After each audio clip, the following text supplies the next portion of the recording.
چھوٹی عید عید الفطر میں جاتے وقت تاک کھجوریں کھا کر جانا، 1 3 5 7 یہ مسنون ہے، لیکن اگر کوئی جفت بھی کھا لے گا تو گناہ نہیں ہے۔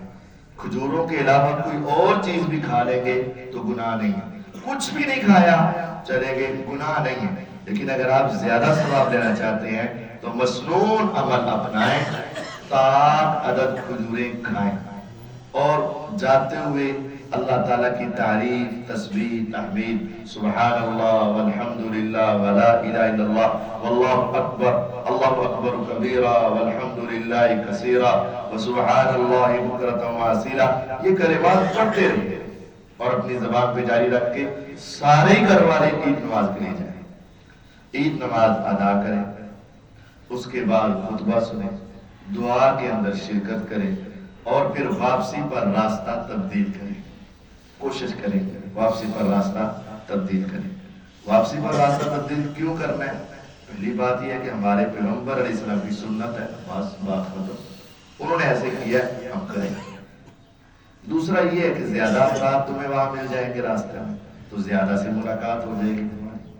تیسرا یہ بھی ہے کہ انسان ایک چیز کو دیکھے اور اسی کو بار بار دیکھے تو انسان اتنا فریش نہیں ہوتا، جب مختلف چیزیں بار بار دیکھے تو فریش ہو جاتا ہے، تو آتے ہوئے اور منظر دیکھ رہا ہے، جاتے ہوئے اور منظر دیکھ رہا ہے، فریش ہو رہا ہے۔ اور پھر جب آپ عید نماز کے لیے وہاں جائیں تو عید نماز سے پہلے یا بعد میں گلے ملنا یہ کوئی ضروری نہیں ہے، گلے ملنا یہ کوئی ضروری نہیں ہے، یہ کوئی عید نماز کا حصہ نہیں ہے، کوئی دن والی یہ کوئی ضروری نہیں ہے۔ لیکن اگر کوئی مل لیتا ہے تو اس وقت پھر مل لینا چاہیے، ایوی نہیں کہنا وہ یار رہ دیا کڑا سنت ہے، تو اتنے سخت ہونے کی بھی ضرورت نہیں، نہ تو اتنے سخت ہونے کی ضرورت ہے اور نہ ہی اس کو فرض سمجھنے کی ضرورت ہے۔ ملے، گلے ملے، 1 مرتبہ ملے، 2 مرتبہ ملے، 3 مرتبہ ملے، جتنا تمہارے پاس ٹائم ہو سکتا ہے، اور ساتھ ایک دعا کریں، جو صحابہ تابعین ایک دوسرے کو دعا دیا کرتے تھے، تقبل اللہ منا و منکم، تقبل اللہ، ملا کر پڑھیں، تقبل اللہ منا و منکم، اور اگر آگے بھی لگا رہے صالح الاعمال، یا اتنا بھی پڑھ لیں تو کافی ہے، تقبل اللہ منا و منکم، یہ دعا دی جا رہی ہے۔ ہم نے رمضان میں جتنا ہو سکا نیکی کا کام کیا، عبادت کی، اللہ ہماری بھی نیکیاں قبول کرے اور تمہاری بھی نیکیاں قبول کرے، تقبل اللہ منا و منکم۔ عید نماز پڑھ کے آپ گھر میں جائیں تو سوئیں بھی، یہ سونا بھی ایک حضور کی عادی سنت ہے، یہ خوشی۔ میرے پیغمبر علیہ السلام عید والے دن سوتے، بعض لوگ کہتے ہیں عید والے دن بھی سونا ہے، تو حضور بھی عید والے دن سوئے تھے، اب تو تسی نہیں جائیں گے، رات کی پتہ دیا تھا نہیں نہ ہوئے آ جا کے ہمارا حضور روزانہ رات جاگتے تھے، لیکن آپ خوش رہیں بچوں کے ساتھ، گھر والوں کے ساتھ، کبھی کوتاہی ہو بھی جائے نا تو اس دن ذرا اپنا جو بلڈ پریشر ہے وہ ذرا کنٹرول رکھیں۔ یہ میں صحیح بات کہہ رہا ہوں، کچھ ایسے ہو جاتے ہیں معاملے، اور ہمارے گھروں میں نا اس دن بھی سختی والا معاملہ ہو جاتا ہے، بچوں سے ناراض، بیویوں سے ناراض، عورتوں سے ناراض، بھائیوں سے ناراض، کوئی ایک دن تو ذرا چہرے کو ذرا فریش رہنے دو، 24 گھنٹے یار وقت ہی ہے۔ رسول اللہ صلی اللہ علیہ وسلم گھر میں سوئے ہوئے چادر لے کر، سیدنا ابو بکر رضی اللہ عنہ ملنے آئے، اس کا مطلب ہے کہ ملنا بھی چاہیے ایک دوسرے کو، گھروں میں بھی جانا چاہیے، حضور کو ملنے آئے، آپ سوئے ہوئے، اور پاس سیدہ عائشہ رضی اللہ عنہ چھوٹی عمر تھی، ان کی سہیلیاں گھر میں آئی ہوئی ہیں اور وہ کھیل رہی تھی اور وہ دف بھی بجا رہی تھی، تو ابو بکر رضی اللہ آئے اور آ کر غصے ہوئے، حضور سوئے اور تم یہ، حضور سوئے ہوئے اور تم یہ کرتے، تمہیں پتہ نہیں۔ آپ نے چادر پیچھے اٹھائی، دعو یا ابا بکر ان ھذا یوم عیدنا، یار عید والے دن تو رہن دینا، چھوڑو، کھیلنے دو، موج مستی کرنے دو. شریعت کے دائرے میں رہ کر خوشی کرنا بھی سنت ہے، شریعت کے دائرے میں رہ کر خوش ہونا بھی سنت ہے. چھوڑو ان کو ذرا خوشی منانے دو، یہ ہماری عید کا دن ہے. تو عید والے دن گھروں میں خوشیاں بانٹے، میرا مطلب ہے عیدی دینا جائز ہے، خوشیاں ہیں. ہاں بچوں کو ویسے سمجھاؤ کہ خراب چیزیں نہ لیں، اپنی صحت کا خیال رکھیں، لیکن ان بچوں کو خوش کرنا چاہیے، بڑوں کو بھی خوش کرنا چاہیے. مطلب والدین کو بھی عید دینی چاہیے. جب اولاد جوان ہو جائے تو اس کا پھر کام ہے وہ بڑوں کو بھی عید دے، والدین کو بھی عید دے. ہاں چھوٹوں کو بھی دے. سب کا خیال رکھیں، بہنوں کا خیال رکھیں، بھائیوں کا خیال رکھیں، گھر والوں کا خیال رکھیں. جتنا ہو سکے اپنے گھروں میں خوشیاں بانٹیں. اللہ تعالیٰ آپ کو ہمیشہ خوشیاں عطا فرمائے، آسانیاں عطا فرمائے.